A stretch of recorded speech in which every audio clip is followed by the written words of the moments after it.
disrupt the meeting. Ms. Spike? Dear Heavenly Father, we come today thanking you for being with us, thanking you for keeping us in your care. Dear Lord, thanking you for your grace and mercy. And now, Lord, as we enter into this board meeting, we ask that you be with us individually and collectively as we conduct the business of this school district. Lord, guide our minds and guide our hearts that we may be able to do the right thing, make the right decision by our students, staff, and the parents of this community. Lord, just be with us, guide us, and lead us.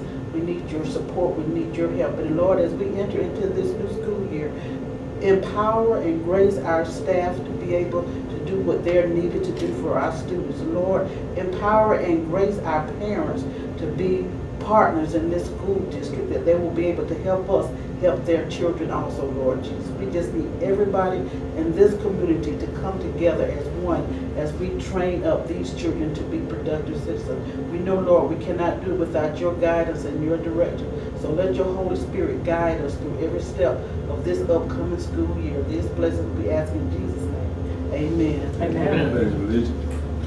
I pledge allegiance to the flag of the United States of America and to the republic for which it stands, one nation, under God, indivisible, with liberty and justice for all. Thank you. You may be seated.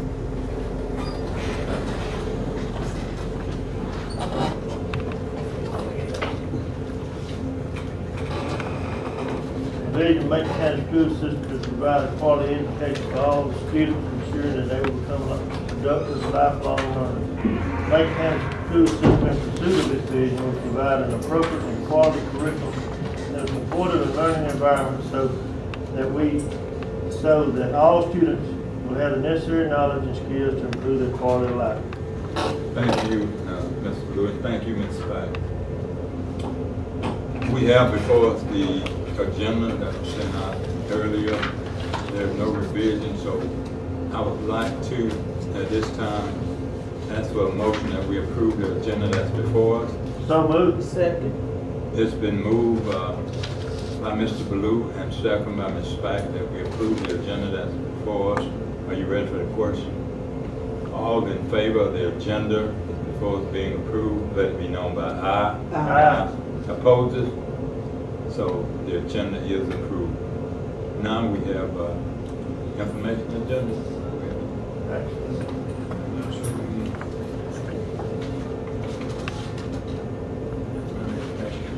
No. Okay. Next we need to go to the action agenda. At this time, we got to ask Dr. Bursong to come and talk about, as you know, we've had the test scores to come out, and there's been some talk concerning the test scores. I wanted to bring the copy of the test scores before you and have Dr. Bursong explain what took place with these scores and give you an update so that you'll be, somebody asks you a question, you'll be able to give an answer. Good afternoon, board chair, superintendent, board members. What you have before you is the 2016 and the 2017 comparison data. And what you have on the 2016, this is the percent of our students who scored developing learning and above. And I want to kind of just, we've been going around in our town hall meetings explaining to parents what those different levels mean. Beginning learner means that a student is not on grade level completely, not on grade level. Developing learner means that a student has some content, but they have some gaps. They're not fully on grade level. Proficient means that the student is fully on grade level, and distinguished means that they are above grade level. When it comes to our CCRPI report, the state will report the percent of students from developing and up. I understand that there has been a news report that's already kind of been out about the scores. What they are looking at is just your percent of proficient and above. And where we are making our gains is moving our students from beginning to developing. But we've got to push our developing students to proficiency. But as far as our CCRPI, you only get 0.5 points for a developing student. You get a whole point for a proficient student and a 1.5 for a distinguished student. So while the state recognized, and at one point, it didn't always be that way. The student either passed or failed and the district got no recognition. But they do recognize that yes, we do have students that are coming to us behind, and that's the growth model. Are you moving that student? If that student came to you as a beginning learner, the question is, did that student stay a beginning learner with you, or did they move to a developing? Or if they were developing, did they move to proficient? And if they were proficient, did they move to distinguishing? What we find, and we've been talking about this a long time, that we have students that have historically been behind. You will not get that student who's coming to you in the 3rd grade that's been historically below grade level in reading or math. That student will not necessarily get proficient in 1 year. The goal is to try to at least get them to developing. But it's still, that is a hard push depending how far behind and how long that student has been behind. And we're taking those steps. Now there are some things that we've had to put in place.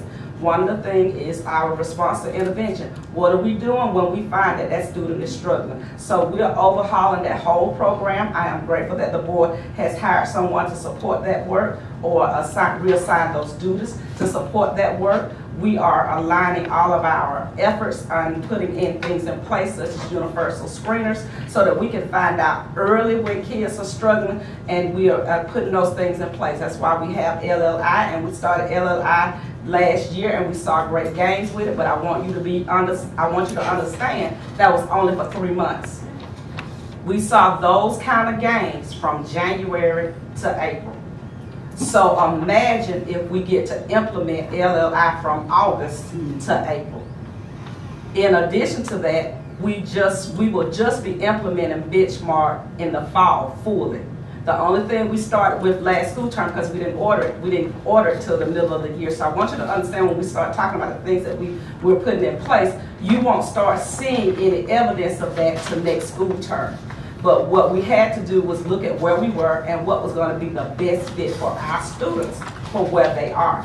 What I want you to look at in the data, if you see the green, for example, if you see the green in column 2017, and I want you to I'm gonna kind of take this slow, and while we have a few minutes, I want you to see where we are making our gains, and I want you to know that all is not lost. But one of the things that we've identified is that we have inconsistency in practice, and that's what we got to show up in the district, and that's going to require another conversation that in a work session that we're going to really have to talk about. What are we going to do when we come across some things that we're seeing with consistency of practice and implementing stuff the way the district has said it must be implemented. So that's a separate conversation. But if you look at, put your finger on 3rd grade ELA 2016. If you notice in that column, 40.7% of our students scored the developing and above. Now if you go to column 2017 and look at 4th grade, and you see it's green and 46.7, those are the 4th graders. They were 3rd graders last year. You will see that we improved those students by 6%. So we moved some students from the beginning learner to the developing learner and up. But what's interesting, if you look at, put your finger on the 4th grade, 2016, with those students, 34.4% were developing and above. And when those same teachers looked at that data, and they said, we got to do something. Look at what they did with the 4th graders in 2017. They increased that percentage by 12 points. And I want you to remember, to move a group by as much as 3% is called significant. Because when you find those schools that score like in the 88th percentile, and it gets difficult to move kids for 3%. The higher you get, the more difficult it is. So that was a great gain. And so you'll see different places throughout the chart where we made gains. There are some places where it's red where we've lost some points. And if it's yellow, we made a slight gain, not a big gain, or it was pretty much the same.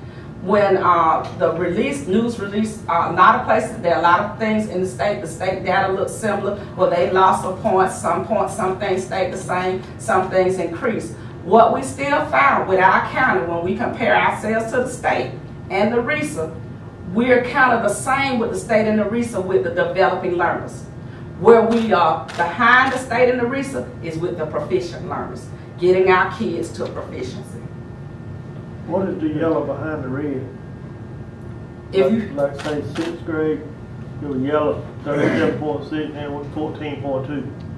okay, this I don't know what the color scheme is. okay, the yellow in that 2017 means that those sixth graders were 5th graders last year, 2015, and so they made a slight gain when they became 6th graders.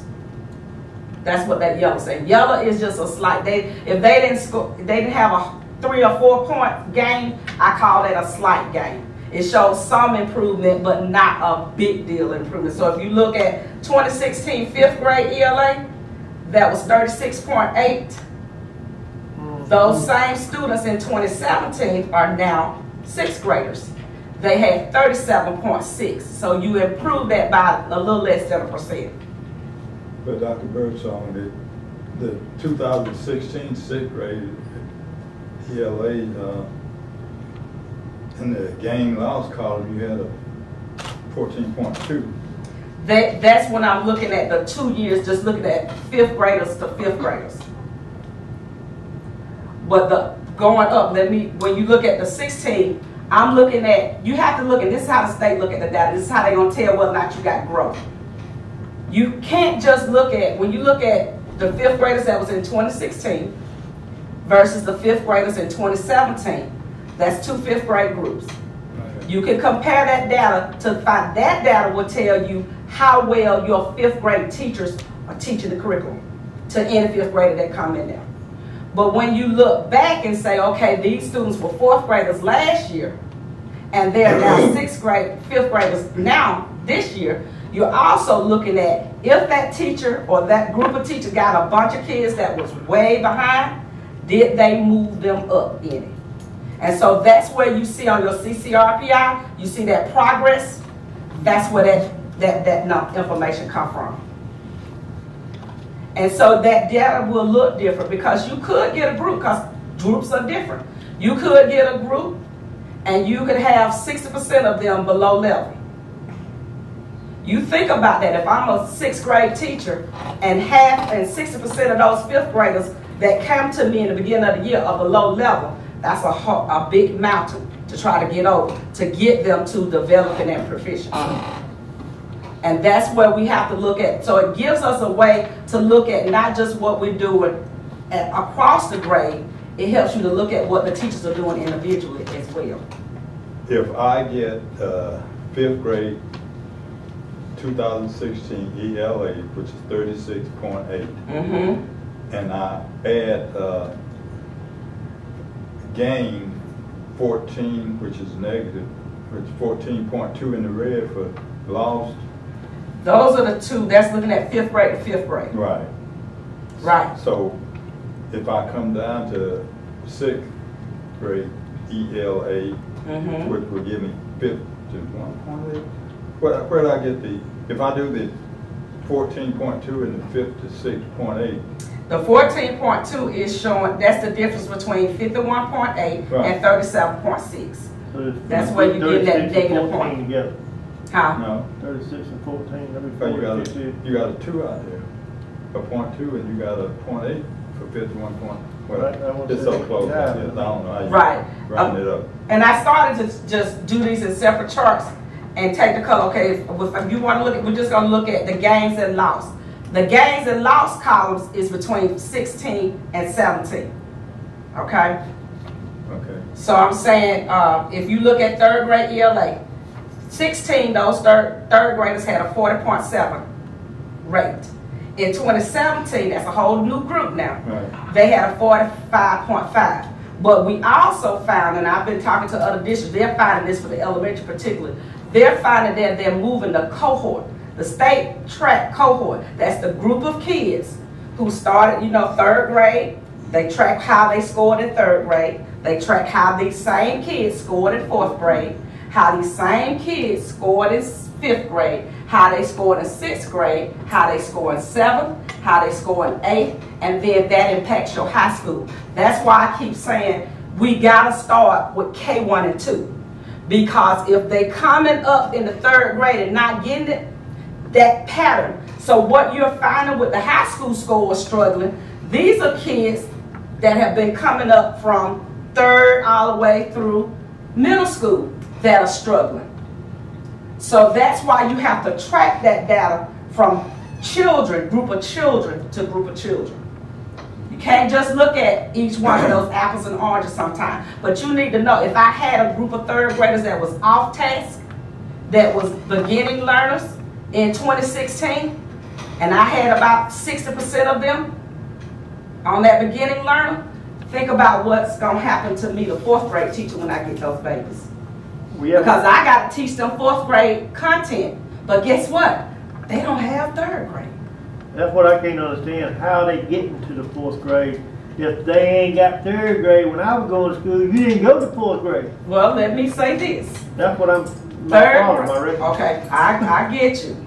Okay, that 3rd grade is the gateway grade. It is the grade that the state put in place that students will be retained if they didn't pass the test. Well, you know, we had some hiccups with the new test. So for the past 2 years, not us, but the state said they would be hold harmless. You would not implement the retention promotion policy. This school term is the first term since milestone's been in place that we are actually implementing the milestone retention promotion policy. Now you open that very good question. When you start talking about retaining a kid, you have to have enough documentation, and the test cannot be the only documentation to determine if a child is retained. Because guess what we're having, the discussions that we're having. And these are some very eloquent letters that our parents have put together. My child has been on the A and B honor roll. My child has an A or a B in reading. And now you tell me that a test is going to retain my child? Yeah. You don't have the grounds or the supporting documentation to retain that child. And it was my aha moment. And I said, you know why our parents are not coming to town hall meetings? Because they feel like their children are doing fine and they don't need to be here. So what are we doing to do that? When we finish up with the universal screeners in August, we just sent a letter out. Got it ready now. It will be a mandatory parent data meeting. So in the beginning of the year, if you don't come and sit down with us face to face, we are going to mail you and have documentation that we mailed you data telling you specifically where your child is. And then hopefully in January, we'll have those same data talks and we'll allow the students to lead those data talks. But we are going to eliminate the I don't know. It will not, and we've been doing some good things, but that's when we talk about one of the things that we need to shore up. One of the things we got to shore up is parent communication. Well, the parent's not coming to the school, so we got to find another way. And so if it means we got to mail it and we got to make some mandatory things saying that your child can't participate in this if you don't come to this meeting, then we're going to have to do that. Because until our parents know, and we can tell you that because when we work with our kids with LLI this summer, when we sent those letters home and those parents realized that their babies were struggling, not one child lost a book, not one child did not come back with their homework done every night. So I think part of that is on us now to find a better way to communicate and let our parents know the truth about where their students stand.